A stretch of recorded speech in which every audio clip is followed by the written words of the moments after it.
Hi friends, welcome back to Shona Kannada vlogs. ಎಲ್ಲರೂ ಹೇಗಿದ್ದೀರಾ? ನಾನು ಸೂಪರ್ ಆಗಿದ್ದೀನಿ.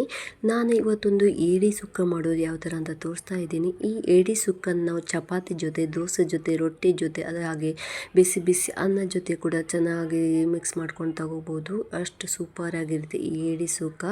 ಈ ಏಡಿ ಸುಕ್ಕ ಮಾಡೋದು ಹೇಗೆ ಅಂತ ಈ ರೆಸಿಪಿಲಿ ನಾನು ನಿಮ್ಗೆ ತೋರಿಸ್ತಾ ಇದ್ದೀನಿ. ಹಾಗೆ ವಿಡಿಯೋ ಎಲ್ಲಿ ಸ್ಕಿಪ್ ಮಾಡದೆ ಕೊನೆ ತನಕ ನೋಡಿ. ವಿಡಿಯೋ ಇಷ್ಟ ಆದರೆ ಲೈಕ್ ಮತ್ತು ಕಮೆಂಟ್ ಕೊಡೋದನ್ನು ಮರಿಬೇಡಿ ಫ್ರೆಂಡ್ಸ್. ನಾವು ವರ್ಷದಲ್ಲಿ ಒಮ್ಮೆ ಆದರೂ ಈ ಏಡಿನ ತಿಂತಾ ಇರಬೇಕು. ಇದರಲ್ಲಿ ರಿಚ್ ಕ್ಯಾಲ್ಸಿಯಂ ಇರುತ್ತೆ. ಹಾಗೆ ತೋರಿಸ್ತಾ ಇದ್ದೀನಿ ನೋಡಿ.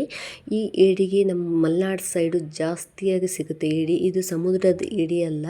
ಇದಕ್ಕೆ ನಮ್ಮ ಮಲೆನಾಡು ಸೈಡ್ ಏನಂತಾರೆ ಅಂದರೆ ಕಲ್ಲು ಏಡಿ ಅಂತ ಹೇಳ್ತಾರೆ. ಕಲ್ಲು ಏಡಿ ಅಥವಾ ಕರಿ ಏಡಿ, ಮತ್ತು ಏನಂತಾರಂದರೆ ರಾಕ್ ಸ್ಟೋನು ಅಥವಾ ಕ್ರ್ಯಾಬ್ಸ್ ಅಂತ ಹೇಳ್ತಾರೆ.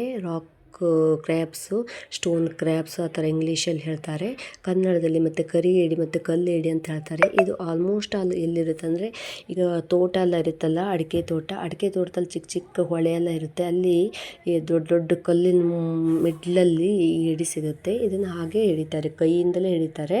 ಕೈಯಿಂದ ಹಿಡಿದು ನೋಡಿ, ಅದ್ರ ಕೊಂಬೆ ಇರುತ್ತಲ್ಲ, ತುಂಬ ಕೇರ್ಫುಲ್ಲಾಗಿ ನಾವು ಹಿಡಿಬೇಕಾದ್ರೆ ಅದು ತುಂಬ ಅಂದರೆ ತುಂಬ ಅದು ಶಾರ್ಪ್ ಇರುತ್ತೆ. ಅದು ಏಡಿ ಕೊಂಬು, ಆ ಕೊಂಬು ಒಂದು ಸಲ ಹಚ್ಚಿಬಿಡ್ತು ತುಂಬ ಪೇನ್ ಆಗುತ್ತೆ. ಹಾಗೆ ಅಷ್ಟೇ ನಂಜು ಕೂಡ ಆಗಿರುತ್ತೆ.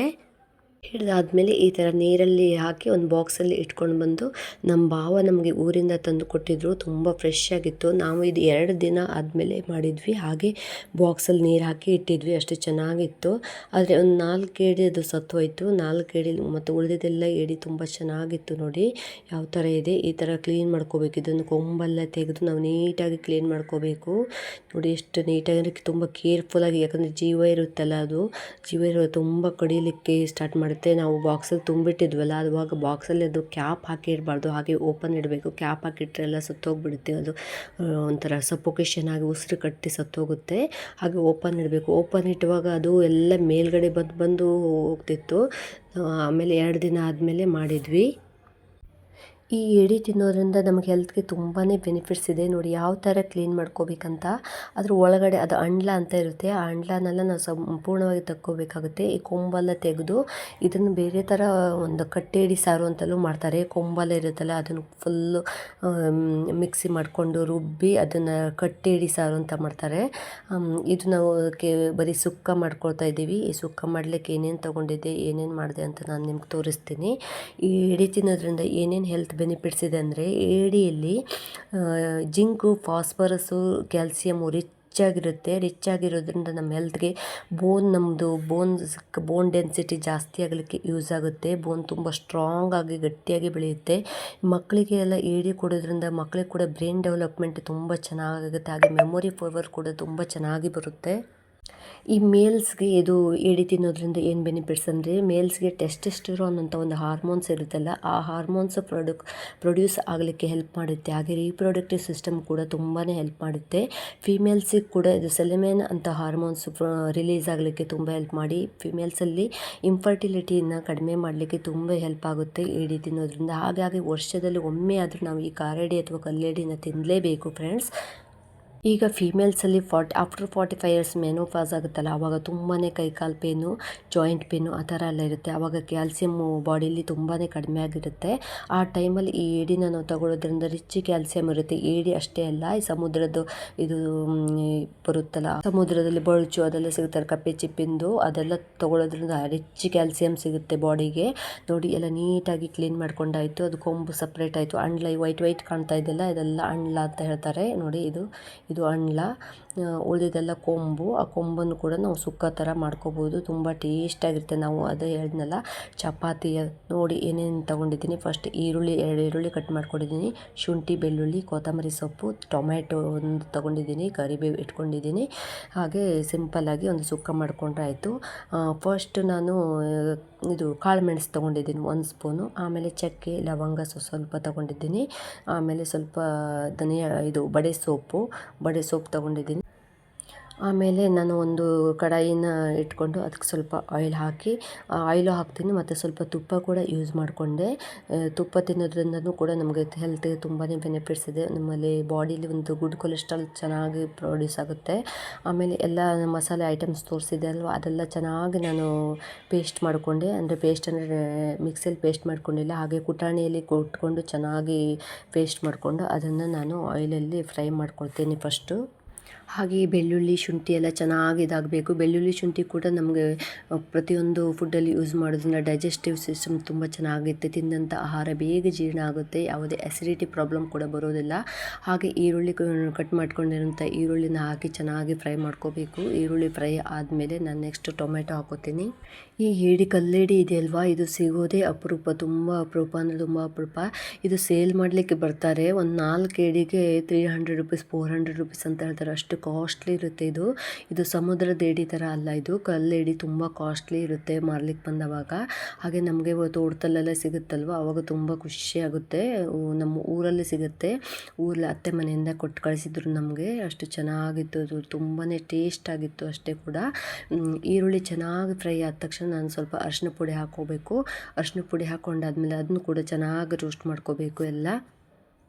ಈ ಮಂಗಳೂರು ಕುಂದಾಪುರ ಸೈಡೆಲ್ಲ ಏಡಿ ಸಿಗುತ್ತೆ, ದೊಡ್ಡ ದೊಡ್ಡದು ಸಮುದ್ರದ ಏಡಿ. ಅದು ಫುಲ್ ಒಂಥರ ರೆಡ್ ಕಲರಲ್ಲಿರುತ್ತೆ, ಅದು ಕೂಡ ತುಂಬ ಚೆನ್ನಾಗೇ ಇರುತ್ತೆ.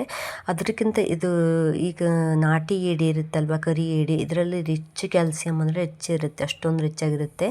ನೆಕ್ಸ್ಟ್ ನಾನು ಈರುಳ್ಳಿ ಡ್ರೈ ರೋಸ್ಟ್ ಆದಮೇಲೆ ನೆಕ್ಸ್ಟ್ ಕರಿಬೇವು ಹಾಕ್ಕೋಬೇಕು. ಕರಿಬೇವು ಹಾಕ್ಕೊಂಡು ಕೂಡ ಚೆನ್ನಾಗಿ ಫ್ರೈ ಮಾಡ್ಕೋಬೇಕು. ಎಣ್ಣೆ ತುಪ್ಪ ಎರಡು ಹಾಕಿದ್ವಲ್ಲ, ಹಾಗೆ ಅಷ್ಟು ಚೆನ್ನಾಗಿ ಬರ್ತಾ ಇದೆ ನೋಡಿ, ಚೆನ್ನಾಗಿ ರೋಸ್ಟ್ ಆಗ್ತಾ ಇದೆ ಎಲ್ಲ. ಹಾಗೆ ಫ್ರೆಂಡ್ಸ್, ನಮ್ಮ ಶೋನಾ ಕನ್ನಡ ಲಾಗ್ಸ್ ಚಾನಲ್ ಯಾರ್ಯಾರು ಸಬ್ಸ್ಕ್ರೈಬ್ ಮಾಡ್ಕೊಂಡಿಲ್ಲ ಇನ್ನುವರೆಗೂ, ಹಾಗೆ ಸಬ್ಸ್ಕ್ರೈಬ್ ಮಾಡಿಕೊಂಡು ನೋಡಿ. ಹಾಗೆ ನಮ್ಮ ಬೆಲ್ ಐಕಾನ್ ಇದೆಯಲ್ಲ, ಹಾಗೆ ಅದರಲ್ಲಿ ಆಲ್ ಅಂತ ಹೊಡೀರಿ. ಅದೆಲ್ಲ ನೋಟಿಫಿಕೇಷನ್ಸ್, ನಾವು ಯಾವ ಒಂದು ವಿಡಿಯೋ ಹಾಕಿದ್ರು ನಿಮ್ಗೆ ನೋಟಿಫಿಕೇಷನ್ ಬರುತ್ತೆ. ಯಾವುದೇ ಒಂದು ವಿಡಿಯೋ ಶಾರ್ಟ್ಸ್ ಆಗಲಿ ಹಾಕಿದ ತಕ್ಷಣ ನಿಮ್ಗೆ ನೋಟಿಫಿಕೇಷನ್ ಬರುತ್ತೆ. ವಿಡಿಯೋಗೆ ನಮಗೆ ಸಪೋರ್ಟ್ ಮಾಡ್ತಾಯಿರಿ ಫ್ರೆಂಡ್ಸ್. ಈ ಥರ ವೆರೈಟಿ ಏಡಿ ಮತ್ತು ಫಿಶ್ಶು ಎಲ್ಲ ಸಿಗ್ತಾಯಿದ್ರೆ ಅದೊಂಥರ ಏನೋ ಒಂಥರ ಹೊಸದ ರೆಸಿಪಿ ಟ್ರೈ ಮಾಡಿದ್ರೆ ಏನೋ ಒಂಥರ ಖುಷಿ ಅನಿಸುತ್ತೆ ಅಲ್ವಾ ಫ್ರೆಂಡ್ಸು. ನೋಡಿ, ನಿಮಗೂ ಈ ಥರ ಅನಿಸಿದ್ರೆ ಕಮೆಂಟ್ ಮಾಡಿ. ಹಾಗೆ ನೀವು ಯಾವ್ಯಾವ ಥರ ಏಡಿನ ಸುಕ್ಕ ಮಾಡ್ತೀರಾ, ಗ್ರೇವಿ ಮಾಡ್ತೀರಾ, ಮತ್ತು ಫುಲ್ಲು ಡ್ರೈ ರೋಸ್ಟ್ ಮಾಡ್ತೀರಾ, ಯಾವ ಥರ ಮಾಡ್ತೀರಾ ಅನ್ನೋದನ್ನು ಕಮೆಂಟ್ ಮಾಡಿ ತಿಳಿಸಿ. ನೀವು ಯಾವ್ಯಾವ ಥರ ರೆಸಿಪಿ ಮಾಡ್ತೀರಾ ಏಡೀಲಿ ಅನ್ನೋದನ್ನು. ಹಾಗೆ ಈರುಳ್ಳಿ ಕೂಡ ಚೆನ್ನಾಗಿ ಫ್ರೈ ಆಯಿತು. ಈರುಳ್ಳಿ ಹಸಿ ವಾಸನೆ ಹೋಗೋ ತನಕ ಚೆನ್ನಾಗಿ ಬೇಯಿಸ್ಕೋಬೇಕು ಫಸ್ಟು. ಆಮೇಲೆ ಈರುಳ್ಳಿ ಎಲ್ಲ ಚೆನ್ನಾಗಿ ಬೆಂದಮೇಲೆ ನೆಕ್ಸ್ಟ್ ಟೊಮೆಟೊ ಕಟ್ ಮಾಡಿ ಇಟ್ಕೊಂಡಿದ್ದೆ ಅಲ್ವಾ, ಆ ಟೊಮೆಟೊನ ಹಾಕ್ತಾ ಇದ್ದೀನಿ. ಟೊಮೆಟೊ ಹಾಕೋದ್ರಿಂದ ನಮಗೆ ಅಷ್ಟು ಸ್ಪೈಸಿ ಅನಿಸೋದಿಲ್ಲ, ಅದರಲ್ಲೆಲ್ಲ ಸ್ವಲ್ಪ ಹುಳಿ ಅಂಶ ಬಿಟ್ಕೊಳ್ಳುತ್ತಲ್ವ ಟೊಮೆಟೊ. ಹಾಗಾಗಿ ನಾವು ಪ್ರತಿಯೊಂದು ಅಡುಗೆಗೂ ಕೂಡ ಟೊಮೆಟೊನೇ ಯೂಸ್ ಮಾಡ್ತೀವಿ. ಈ ಫಿಶ್ ಕರಿಗೆಲ್ಲ ನಾವು ಟೊಮೆಟೊ ಯೂಸ್ ಮಾಡೋದಿಲ್ಲ, ಯಾಕಂದರೆ ಫಿಶ್ ಕರಿಗಂತಲೇ ನಮ್ಮ ಸೈಡ್ ಮಲೆನಾಡು ಸೈಡು ಒಂದು ವಾಟೆ ಹುಳಿ ಅಂತ ಸಿಗುತ್ತೆ, ಅದನ್ನು ಯೂಸ್ ಮಾಡ್ತೀವಿ. ಇಲ್ಲ ಅಂದರೆ ಹುಣಸೆ ಹಣ್ಣನ್ನು ಯೂಸ್ ಮಾಡ್ತೀವಿ. ಟೊಮೆಟೊ ಯೂಸ್ ಮಾಡೋದು ತುಂಬಾ ರೇರು. ಈಗ ಟೊಮೆಟೊ ಚೆನ್ನಾಗಿ ಫ್ರೈ ಆಯ್ತಲ್ವ, ಹಾಗೆ ಮುಚ್ಚಿಟ್ಟಿದ್ದೆ ಒಂದು 5 ಮಿನಿಟ್ಸ್. ಇದು ನೋಡಿ ಚೆನ್ನಾಗಿ ಬೆಂದ್ಕೊಂಡಿದೆ ಎಲ್ಲ ಟೊಮೆಟೊ ಮತ್ತು ಈರುಳ್ಳಿ ಜೊತೆ ಚೆನ್ನಾಗಿ ಫ್ರೈ ಆಗಿದೆ ಎಲ್ಲ. ಈ ಟೊಮೆಟೊ ಕೂಡ ಚೆನ್ನಾಗಿ ಬೆಂದ್ಕೊಂಡಿದೆ ನೋಡಿ. ಎಲ್ಲ ಟೊಮೆಟೊ ಎಲ್ಲ ಬೆಂದ್ಕೊಂಡು ಅದರಲ್ಲೇ ಸ್ವಲ್ಪ ನೀರು ಅಂಶ ಎಲ್ಲ ಬಿಡ್ತಾ ಇದೆ. ಹಾಗೆ ನಾವು ಎಲ್ಲ ಆದಮೇಲೆ ನಾವು ಸ್ವಲ್ಪ ಮತ್ತೆ ಒಂದು 5 ಮಿನಿಟ್ಸ್ ಎಲ್ಲ ಮುಚ್ಚಿ ಆದಮೇಲೆ ತೆಗೆದು ಅದರಲ್ಲಿ ಏಡಿಯಲ್ಲಿ ಒಂದು ಮೊಟ್ಟೆ ಬಂದಿರುತ್ತೆ, ತತ್ತಿ ಅಂತ ಹೇಳ್ತಾರಲ್ವ, ಆ ಥರ ತತ್ತಿ, ಅದನ್ನು ಫಸ್ಟ್ ಮಿಕ್ಸ್ ಮಾಡ್ಕೊಳ್ತೀನಿ. ವಾಶ್ ಮಾಡ್ಬೇಕಾದ್ರೆ ಅದನ್ನು ಸಪ್ರೇಟ್ ತೆಗೆದಿಟ್ಕೊಂಡಿದ್ದೆ. ಇದನ್ನು ಫಸ್ಟ್ ಹಾಕ್ಕೊಳ್ತೀನಿ. ನೆಕ್ಸ್ಟ್ ಕ್ಲೀನ್ ಮಾಡಿ ಇಟ್ಕೊಂಡಂಥ ಏಡಿದು ಅಂಡ್ಲ ಮತ್ತು ಕೊಂಬು ಎಲ್ಲ ಚೆನ್ನಾಗಿ ಹಾಕೋಬೇಕು. ಇದನ್ನು ಚೆನ್ನಾಗಿ ಹಾಕಿ ಇದನ್ನು ಚೆನ್ನಾಗಿ ಬೇಯಲಿಕ್ಕೆ ಬಿಡಬೇಕು ಫಸ್ಟು. ನೋಡಿ, ಇದು ಮಸಾಲೆ ಎಲ್ಲ ಇತ್ತಲ್ವ, ನಾವು ಟೊಮೆಟೊ ಈರುಳ್ಳಿ ಎಲ್ಲ ಹಾಕೊಂಡಿದ್ವಿ, ಅದರಲ್ಲೇ ಚೆನ್ನಾಗಿ ಮಿಕ್ಸ್ ಮಾಡಿ ಏಡಿ ಅಂಡ್ಲ ಎಲ್ಲ ಕೊಂಬು ಮತ್ತು ಚೆನ್ನಾಗಿ ಬೇಯಬೇಕಾಗುತ್ತೆ. ಅದಕ್ಕೆ ಬೇಯಲಿಕ್ಕೆ ಸ್ವಲ್ಪ ಟೈಮ್ ಬೇಕಾಗುತ್ತೆ. ಹಾಗೆ ಬೇಯಿಸ್ಲಿಕ್ಕೆ ಇಟ್ಟು ನಾವು ಅದನ್ನು ಮುಚ್ಚಿ ಸ್ವಲ್ಪ ಹೊತ್ತು ಇಡಬೇಕಾಗುತ್ತೆ, ಆವಾಗ ಚೆನ್ನಾಗಿ ಬೆಂದ್ಕೊಳ್ಳುತ್ತೆ. ಹಾಗೆ ಸ್ವಲ್ಪ ಹೊತ್ತು ಬೆಂದ ಆದಮೇಲೆ ಇದಕ್ಕೆ ನಾನು ಸ್ವಲ್ಪ ನೀರು ಮಿಕ್ಸ್ ಮಾಡ್ಕೋಬೇಕು. ನೀರು ಮಿಕ್ಸ್ ಮಾಡಿ ಚೆನ್ನಾಗಿ ಅದು ಬೇಯಲಿಕ್ಕೆ ಮತ್ತೆ ಇಡ್ತೀನಿ. ಸ್ವಲ್ಪ ಅಂದರೆ ಸ್ವಲ್ಪ ನೀರಲ್ಲ, ಸ್ವಲ್ಪ ಸುಮಾರು ಎಷ್ಟು ಬೇಕೋ ಕ್ವಾಂಟಿಟಿ ಅಷ್ಟು ನೀರು ಹಾಕ್ಕೊಂಡು ನಾವು ಅದನ್ನು ಚೆನ್ನಾಗಿ ಮುಚ್ಚಿ ಬೇಯಲಿಕ್ಕೆ ಇಡ್ಕೋಬೇಕು ಸ್ವಲ್ಪ ಹೊತ್ತು. ನೋಡಿ, ಚೆನ್ನಾಗಿ ಕುದೀತಾ ಇದೆ ಇದು ಏಡಿ ಮತ್ತು ಇದೆಲ್ಲ ಹಾಕಿದ್ವಲ್ಲ. ಆವಾಗ ಸ್ವಲ್ಪ ಧನಿಯಾ ಪೌಡ್ರ್ ಹಾಕೋತೀನಿ. ಒಂದು 2 ಸ್ಪೂನ್ ಧನಿಯಾ ಪೌಡ್ರ್ ಯೂಸ್ ಮಾಡಿಕೊಂಡೆ ನಾನು. ಧನಿಯಾ ಪೌಡ್ರ್ ಆಗಿದ್ಮೇಲೆ ನೆಕ್ಸ್ಟ್ ಚಿಲ್ಲಿ ಪೌಡ್ರು ಕೂಡ ತಗೋತೀನಿ. ಚಿಲ್ಲಿ ಪೌಡರ್ ಒಂದು 2 ಸ್ಪೂನ್ ಹಾಕೋತೀನಿ. ನೆಕ್ಸ್ಟ್ ಅದೇ ಚಿಲ್ಲಿ ಪೌಡ್ರ್ 2 ಸ್ಪೂನ್ ಹಾಕೋತೀನಿ ನಾನು. ಚಿಲ್ಲಿ ಪೌಡ್ರು ಧನಿಯಾ ಪೌಡ್ರ್ ಎಲ್ಲ ಆಯಿತು. ಫಸ್ಟೇ ಅರಿಶಿನ ಪುಡಿ ಹಾಕ್ಕೊಂಡಿದ್ದೆ ಅಲ್ವಾ. ನೆಕ್ಸ್ಟ್ ನಾನು ಸ್ವಲ್ಪ ಗರಂ ಮಸಾಲ ಕೂಡ ಯೂಸ್ ಮಾಡ್ಕೊಳ್ತಾ ಇದ್ದೀನಿ. ಯಾಕಂದರೆ ಶುಂಠಿ ಬೆಳ್ಳುಳ್ಳಿ ಪೇಸ್ಟ್ ಮಾಡಿ ಹಾಕ್ಕೊಂಡಿದ್ದೆ ಅಲ್ವಾ. ಸ್ವಲ್ಪ ಗರಂ ಮಸಾಲ ಇದ್ದರೆ ಸಾಕಾಗುತ್ತೆ ಇದಕ್ಕೆ, ಅಷ್ಟೊಂದು ಜಾಸ್ತಿ ಬೇಡ. ಯಾಕಂದರೆ ತುಂಬ ಮಸಾಲೆ ಹಾಕಿದರೆ ಅಷ್ಟು ಚೆನ್ನಾಗಿರೋದಿಲ್ಲ ಅಲ್ವಾ, ಯಾವುದೇ ಫುಡ್ ಆದರೂ ಅಷ್ಟೇ. ಇದಕ್ಕೆ ನಾವು ಯಾವುದೇ ತೆಂಗಿನಕಾಯಿ ಯೂಸ್ ಮಾಡೋದಿಲ್ಲ. ಅದೇ ಹೇಳಿದೆ ಅಲ್ವಾ, ಕಟ್ಟೇಡಿ ಅಂತ ಹೇಳಿ ಮಾಡ್ತಾರೆ, ಅದಕ್ಕೆ ತೆಂಗಿನಕಾಯಿ ಎಲ್ಲ ಹಾಕಿ ಚೆನ್ನಾಗಿ ಅದು ಮಸಾಲೆ ತೆಗೆದು ಮಾಡ್ತಾರೆ. ಈಗ ನಾನು ಗರಂ ಮಸಾಲೆ ಹಾಕ್ಕೊಂಡೆ, 1 ಸ್ಪೂನ್ ಗರಂ ಮಸಾಲೆ ಹಾಕ್ಕೊಂಡಿದ್ದೀನಿ. ಗರಂ ಮಸಾಲೆ ಎಲ್ಲ ಹಾಕಿ ಚೆನ್ನಾಗಿ ಮಿಕ್ಸ್ ಮಾಡಿ ಇದಕ್ಕೆ ಕಲ್ಲುಪ್ಪು ಯೂಸ್ ಮಾಡಿದೆ ನಾನು. ಕಲ್ಲುಪ್ಪು ತುಂಬ ಟೇಸ್ಟ್ ಬರುತ್ತೆ ಅಲ್ವಾ, ಸ್ಮಾಲ್ ಉಪ್ಪಿಗಿಂತ ಕಲ್ಲುಪ್ಪೇ ತುಂಬ ಚೆನ್ನಾಗಿ ಟೇಸ್ಟ್ ಬರುತ್ತೆ. ಕಲ್ಲುಪ್ಪು ಯೂಸ್ ಮಾಡಿಕೊಂಡೆ ನಾನು. ಕಲ್ಲುಪ್ಪು ಹಾಕ್ಕೊಂಡು ಚೆನ್ನಾಗಿ ಮಿಕ್ಸ್ ಮಾಡಿ ನೆಕ್ಸ್ಟ್ ಮತ್ತೆ ಇದು ಚೆನ್ನಾಗಿ ಕುದಿ ಬರಬೇಕು, ನಮಗೆ ಚೆನ್ನಾಗಿ ಎಲ್ಲ ಬೇಯಬೇಕಾಗುತ್ತೆ. ಮಸಾಲೆ ಕೂಡ ಚೆನ್ನಾಗಿ ಅದರಲ್ಲಿ ಆ್ಯಡ್ ಆಗಬೇಕು. ಹಾಗೆ ಅಷ್ಟು ಸುಮಾರು ಲಾಂಗ್ ಪ್ರೊಸೆಸ್ಸೇ ಆಗುತ್ತೆ ಇದು ಕೂಡ. ಏಡಿ ಬೇಯಲಿಕ್ಕೆ ಸ್ವಲ್ಪ ಜಾಸ್ತಿ ಟೈಮ್ ಬೇಕಾಗುತ್ತೆ.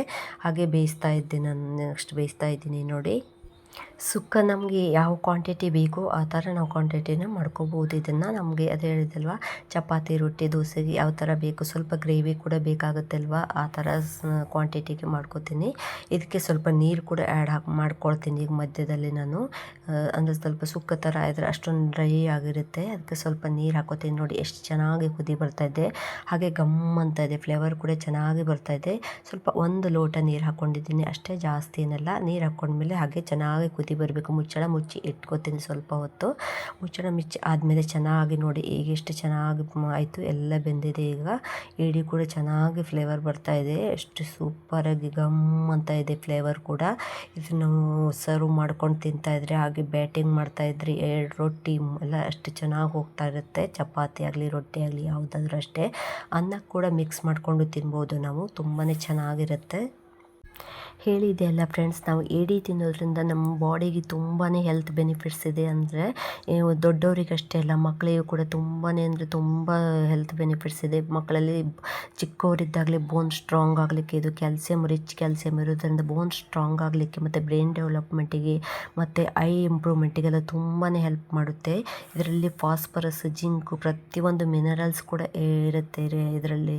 ಏಡಿಯಲ್ಲಿ ಕ್ಯಾಲ್ಸಿಯಮ್ ಅಂತೂ ತುಂಬ ಹೈ ರಿಚ್ ಆಗಿರುತ್ತೆ. ಫ್ರೆಂಡ್ಸ್, ನೀವು ಏಡಿಯಲ್ಲಿ ಯಾವ್ಯಾವ ಥರ ರೆಸಿಪಿ ಮಾಡ್ತೀರ ಅನ್ನೋದನ್ನು ನಮಗೂ ಕೂಡ ಶೇರ್ ಮಾಡಿ. ಹಾಗೆ ನಮ್ಮ ವಿಡಿಯೋ ಇಷ್ಟ ಆದರೆ ಲೈಕ್ ಕಮೆಂಟ್ಸ್ ಕೊಡೋದನ್ನು ಮರಿಬೇಡಿ. ಹಾಗೆ ಯಾವ ಥರ ಆಯಿತು ವಿಡಿಯೋ ಅನ್ನೋದನ್ನು ಹೇಳಿ ಫ್ರೆಂಡ್ಸ್. ನೆಕ್ಸ್ಟ್ ವಿಡಿಯೋದೊಂದಿಗೆ ಸಿಗ್ತೀನಿ. ವಿಡಿಯೋ ಎಲ್ಲೂ ಸ್ಕಿಪ್ ಮಾಡದೆ ನೋಡಿ ಅಂತ ಹೇಳ್ತಾ ಇದ್ದೀನಿ. ಇದೇ ಥರ ನಮ್ಮ ವಿಡಿಯೋಕ್ಕೆ ಸಪೋರ್ಟ್ ಮಾಡ್ತಾಯಿರಿ friends. Thank you friends. Take care, bye bye, see you friends. Next ವಿಡಿಯೋದೊಂದಿಗೆ ಸಿಗೋಣ, ಬಾಯ್.